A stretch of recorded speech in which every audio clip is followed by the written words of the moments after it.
Hey guys, what is going on?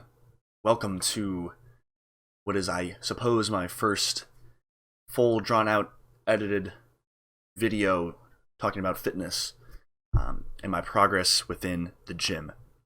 So, you are watching this video, you obviously have read the title. I injured my back. I hurt my back deadlifting. As you can see, I was doing 365 pounds for sets of 2, and on the last rep of my last set, I felt a pop in my lower back, instantly felt pain, dropped the bar, and went down on my knee for a solid 10 minutes, just in a very solid amount of pain. You know, I couldn't bend down, my entire lower back was locked up, and I didn't feel great. I was very pissed off at myself, just at the world, at everything happening to me, because as we all know, making progress in the gym is very, very difficult. And when injuries and similar things get in our way, obstacles come in our way that kind of prevent us from feeling healthy and performing at our best, it sucks. And it can set our progress back quite a bit. And that was what I was really worried about in the moment after this happened. But I can assure you there is hope, and hopefully this video will assure you that there's hope. And if you are going through the exact same thing, maybe you're watching this video because your back is killing you right now and you want it to go away and you want to be able to get back in the gym, hopefully this video helps. So first things first, it's going to be okay. Within 20 minutes of me injuring my back, I was able to tell that there was nothing permanently wrong with my back and that I was going to be okay. And the way I figured that out was just by moving it around, doing some stretches. I did the world's greatest stretch and also some hip stretches, some glute med stretches, things for my butt specifically, as well as my hamstrings. And within a few minutes, I was, back to doing air squats, air deadlifts. And what I realized was the more I moved, the less my back actually hurt after the initial incident, which was really interesting. Just like movement made it feel better, which was a great sign to me. And I was actually able to complete the rest of my workout after this injury happened, which was also awesome. That night, I was researching videos on YouTube, trying to figure out if anyone else was going through something similar to what I had just experienced. And lo and behold, one of my favorite YouTubers, his name is Alan Thrall, had a video talking about the exact same thing and going over this exact same kind of thing that I'm going over, honestly. So, I'm going to link that video down in the description. Feel free to watch that. He does a great job. He goes really in depth into, when he was deadlifting and had those pops happen and had the excruciating pain and how he recovered. And he ended up squatting 495 a few days after having this immense back pain from deadlifting. So with that being said, I'll jump into my experience. I watched that video and it was really helpful, and hopefully I'm going to be able to do the same thing here. And I followed the video steps and I was back and honestly better than ever within a few days, within a week, which is pretty crazy. But that second day after the initial injury, when I woke up, I was in pretty bad pain. My lower back was extremely tight. It hurt like crazy to bend over. Putting on my shoes and socks was very difficult. Getting dressed, things like that. Getting in and out of a car was brutal. But I still did it. I forced myself to move as much as possible. I tried to sit as little as possible throughout that day. I'll show you guys some video up on the screen now of kind of some of the stuff I was doing to keep myself moving. And I recommend, just doing air deadlifts, doing air squats, forcing yourself to move, hinge at the hips, bend those knees, fire your glutes. Those are all great things to do.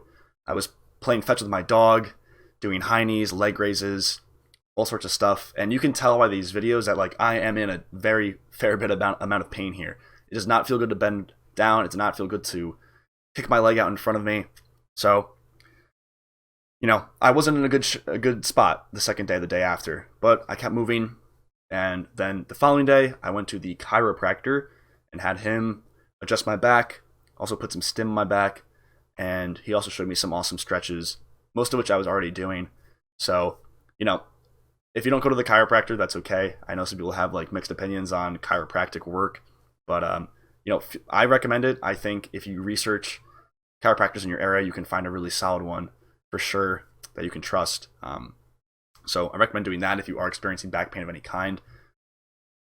With that, fourth day after this injury, I was back in the gym doing deadlifts with a 45-pound kettlebell, also just doing some shoulder raises with it after I snatched it up.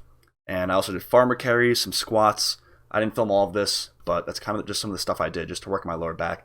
And my back hurt when I was doing this, but actually moving and putting load through it made it feel better, believe it or not. It's pretty crazy, actually, just how these lower back tweaks kind of work. That video by Alan Thrall goes a lot more in depth into like the science behind that. He also has another video talking about like why we have pain in our low back after we tweak it and why it's not serious, but it still hurts like crazy. So, long story short, 7 days later, a week later, I was back under a barbell squatting, and I was able to work up to my actual working set that's a part of my program. For those who are curious, I use Jeff Nippard's full body high frequency program currently. And so I squatted. I went to 275. I did my set, and no pain in my back whatsoever. And within 10 days, I was back to deadlifting. I did my complete sets of 315 for 5 repetitions, 3 sets of that. So the point of this video is just to tell you that if you tweak your lower back deadlifting, it is not the end of the world. The secret is, do not sit around and do nothing. Do not sit around and feel sorry for yourself. Especially do not sit around. Like, do not be in a seated position as much as possible, because your lower back will stay tight. Your body is going to continue to respond in that manner where, holy crap, things hurt. All these muscles need to tense up around it to keep everything safe. That's literally what it is in really simple terms. There's a lot of science that can go into it. But when you have these lower back tweaks, when there's nothing actually seriously going on, it's literally just your body reacting to stress in a negative way and just tensing everything up around it. That's where a lot of the pain and discomfort stems from when you're moving your body. It is literally just your brain, your spinal cord, warning you that things might potentially be in pain and things aren't right. But in all reality, you actually can move and there's nothing actually seriously wrong. This also has been a huge wake-up call for me with my deadlift form and treating every single repetition the exact same. That is another piece of advice I have to just prevent these lower back tweaks. I think this honestly happened to me just randomly. I've never had this happen to me before. I've been deadlifting for almost 3 years now, and I have not had something like this happen to me. Obviously, this is a heavier weight for me, 365 pounds, but I think a lot of it is just random. I think sometimes things just go wrong. Injuries happen. It's just a factor of life, of moving around. It happens to everyone. So to minimize that, I have really been focusing on treating every single repetition the same. And, this was the last rep of my last set, so it kind of makes sense that, if I were to get injured during a rep, it was probably that one. That's probably the one where my form wasn't exactly on point the most, but just ensuring that I'm leaving my ego at the door and really focusing on keeping every single repetition the exact same throughout my workout. Also, with all this being said, I think a lot of the messages that I've learned from this can apply to other things. So, it takes, as I mentioned before, it takes weeks, even months to make progress in the gym. And, just 1 week of kind of sitting around and feeling sorry for ourselves. And all of a sudden we are losing so much progress that we've worked so hard for months and even years at a time. And I think that's why these injuries can be so mentally debilitating to our morale and outlook on lifting weights and just like life in general. Because working out, if you guys do it, it's a grind. It's hard to make progress. It's hard to really even see progress because it happens so slow. You have to use before and after pictures to really see how your body's actually changing. And strength takes a lot. Right now, I'm only putting on about 25 to 30 pounds on my PRs a year. Hopefully I can make that increase more than that. But it takes time to get stronger. It takes time to build muscle. It takes time to do a lot of these things. It doesn't just happen overnight. And so when we have setbacks like this, it sucks. And it's really hard to deal with, and it's frustrating. And a lot of that applies to other things in life. There's so many things that we all have worked so hard for, put time and sweat into, hours of our lives, just for it to not work or just for it to end in failure. It could be sports, a relationship, anything. A new diet you're trying, a new habit you're trying to develop, maybe your New Year's resolution, whatever it is. Doesn't really matter. But it's just a fact of life. You're going to get knocked down. Obstacles are going to come into your way.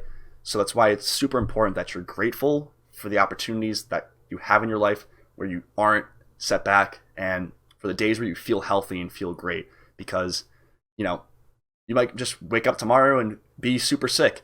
You might catch a cold.